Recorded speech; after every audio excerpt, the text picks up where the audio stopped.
I became a Tolkien collector inadvertently after reading the books around 1964, 65.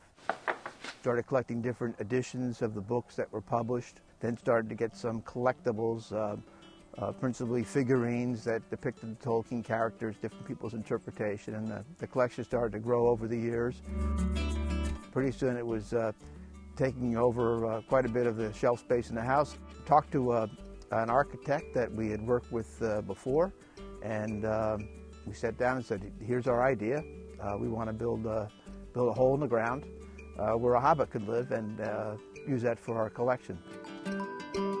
We started the project with the first drawings in early 2004. Peter and Mark, the two architects who listened to me, started to absorb my ideas of it. They spent a lot of time researching it. They took a lot of the books out of the library and reviewed them, looked at pictures, looked at other artists' interpretation of Tolkien, read his descriptions of land, and came up with a lot of good ideas on their own to bring that together into the house. All the stone that's used to build the house came from other stone walls on the property that we hauled up from down below, down in the glen, and just brought them up here. Probably the largest challenge they had was the door. Most people said you can't do that. You have to have a straight side someplace on the door so we can put a hinge. But an iron worker who came to look at it said, nope, I can build something like that.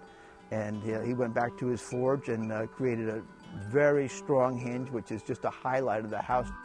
The firm that did the windows had the challenge because the architect envisioned this, what we call the butterfly window. And again, a type of unique structure that they hadn't done before. You have to be a particular type of person to take a house like this. It's quiet, the solitude, the ability to think and just contemplate and focus on your work in there.